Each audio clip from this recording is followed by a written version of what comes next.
aku Astrid Dwi Winata, nomor absen 5. Hai, aku Aulia Nadia Fatul Karimah, absen 6. Hai, aku Raya Cipta, nomor absen 20. Hai, aku Safira Aleta Bita, nomor absen 21. Kami akan menjelaskan tentang PPh 25 Dan PPh 26. Nah, apa sih pajak PPh pasal 25 itu? Pajak PPh pasal 25 itu adalah pajak yang dibayar sendiri oleh wajib pajak selama tahun berjalan secara angsuran. Pembayaran ini harus dilakukan sendiri dan tidak bisa diwakilkan. Nah, tujuannya apa ya? Tujuannya adalah untuk meringankan beban wajib pajak, mengingat pajak yang terutang harus dilunasi dalam waktu 1 tahun. Besarnya aturan PPh pasal 25 adalah PPh terutang dari SPT PPh tahun pajak yang lalu dikurangi dengan PPh pasal 22, 23, dan 24, lalu dibagi dengan 12 bulan. Kategori pajak dibagi menjadi 2, yaitu yang pertama, wajib pajak orang pribadi pengusaha tertentu, yaitu orang yang melakukan usaha penjualan barang tak grosir maupun eceran, serta jasa dengan satu atau lebih tempat usaha. Yang kedua adalah wajib pajak orang pribadi selain pengusaha tertentu, yaitu pekerja bebas atau karyawan yang tidak memiliki usaha sendiri.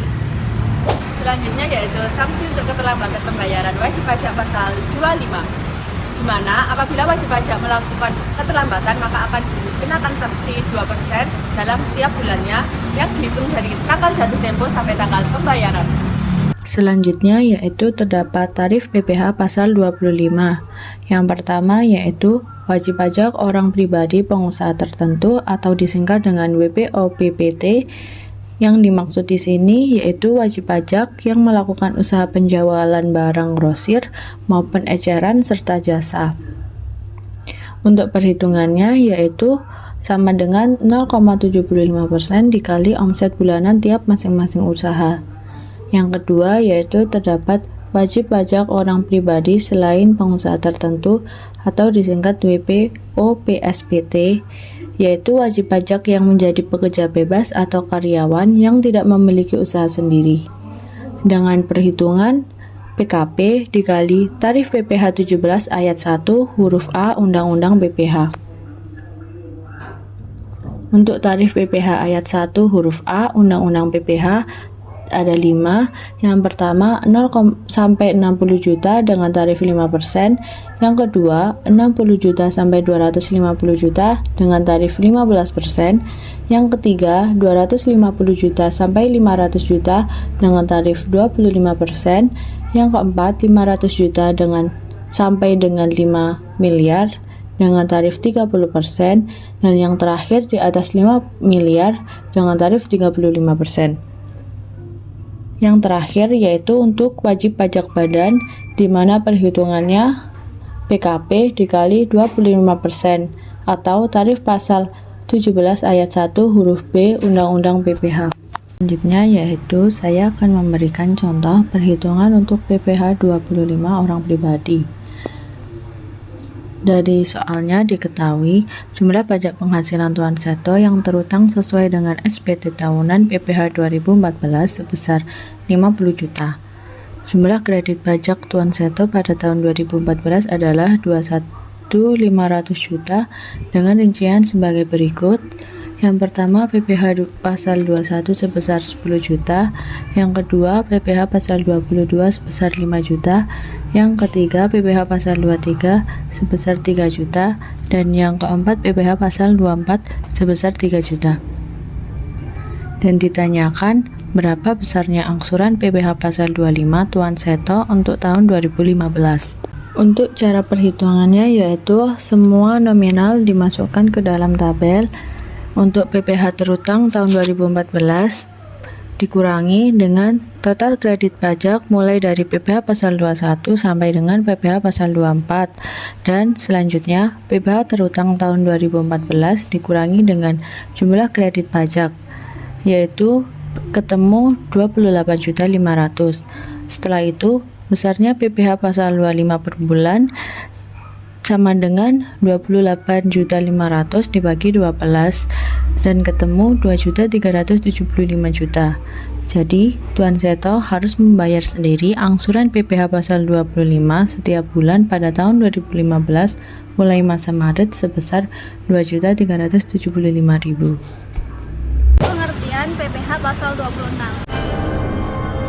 PPh pasal 26 adalah pajak yang dipotong oleh pemotongan pajak atas penghasilan tertentu yang diterima oleh penerima penghasilan yang bukan merupakan wajib pajak orang pribadi yang memiliki NPWP. Ini umumnya berlaku untuk penghasilan seperti royalti, bunga, dan dividen yang diterima oleh penerima penghasil dari dalam negeri. Selanjutnya yaitu ketentuan mengenai individu atau perusahaan yang dikategorikan menjadi PLN. Wajib pajak luar negeri adalah individu atau perusahaan yang tidak memiliki kediaman tetap atau tempat kedudukan di Indonesia tetapi memperoleh penghasilan dari Indonesia. Mereka dikenai kewajiban pajak di Indonesia sesuai dengan PPh pasal 26. Lalu selanjutnya yaitu tarif PPh pasal 26. Tarif PPh pasal 26 adalah sebesar 20% dari penghasilan bruto yang diterima oleh penerima penghasilan yang bukan merupakan wajib pajak orang pribadi yang memiliki NPWP. Pemotong PPh pasal 26 dilakukan oleh badan pemerintah, subjek pajak dalam negeri, penyelenggara kegiatan, bentuk usaha tetap, perwakilan perusahaan luar negeri lainnya, dan pembeli yang ditunjuk sebagai pemotong PPh pasal 26. Penyetoran dan pelaporan. Kewajiban pemotong PPh pasal 26. 1. Memotong dan menyetorkan PPh paling lama tanggal 10 bulan berikutnya. 2. Melaporkan SPT masa ke KPP paling lambat tanggal 20 bulan berikutnya. Syarat penanaman kembali dilakukan dalam bentuk penyertaan modal pada perusahaan yang didirikan dan berkedudukan di Indonesia sebagai pendiri atau peserta pendiri. Penanaman kembali dilakukan dalam tahun pajak berjalan atau selambat-lambatnya tahun pajak berikutnya, dan tidak mengalihkan penanaman kembali tersebut sekurang-kurangnya dalam jangka waktu 2 tahun sesudah perusahaan tempat penanaman melakukan produksi komersil. Oke, selanjutnya adalah contoh perhitungan pajak penghasilan pasal 26. Nah, contoh kasus 1, Ellen adalah seorang warga negara Inggris yang memiliki 25% saham atas PT Jaya Raya Indonesia. Tahun ini, Ellen menjual seluruh sahamnya senilai 8 miliar kepada Robert, seorang warga negara Australia. Itulah pajak penghasilan pasal 26 dari transaksi tersebut. Nah, jadi warga negara asing yang memiliki kepemilikan saham di perusahaan Indonesia akan dikenakan pajak penghasilan pasal 26 dengan tarif 20%. Jadi perhitungannya adalah 20% dikali 25%, yaitu dari persentase kepemilikan saham dikali nilai saham seluruhnya, yaitu 8 miliar. Jadi dihasilkan 400 juta. Jadi pajak yang dikenakan dari transaksi tersebut yaitu 400 juta, yaitu pajak final atau dibayarkan secara langsung. Contoh kasus 2, Mike adalah karyawan asing pada perusahaan PT Dira Consult. Mike bertempat tinggal di Indonesia kurang dari 183 hari. Mike sudah beristri dan memiliki seorang anak. Pada bulan April 2024, Mike memperoleh gaji sebesar $5.000 per bulan sebulan. Kurs yang berlaku adalah Rp10.500 per $1. Jadi perhitungan pajak penghasilan pasal 26, kita harus menghitung penghasilan bruto gaji sebulan, yaitu $5.000 dikali Rp10.500 dihasilkan 50.500.000. Terus dikurangi pajak penghasilan pasal 26 sebesar 20% dikali 52.500.000 dan dihasilkan 10.500.000. Nah, ini dikenakan tarif 20% karena pajak penghasilan pasal 26 tarifnya tetap yaitu 20%. Meskipun warga negara asing tersebut memiliki istri dan memiliki anak 1 atau 2 atau 3 akan dikenakan tarif tetap yaitu 20%. Nah, jadi pajak yang harus dibayarkan Mike yaitu 10.500.000. Kemudian penghasilan bersih atau penghasilan yang diterima pada bulan April 2024 yaitu 42.500.000. Dari 52.500.000 dikurangi 10.500.000 dihasilkan 42 juta rupiah.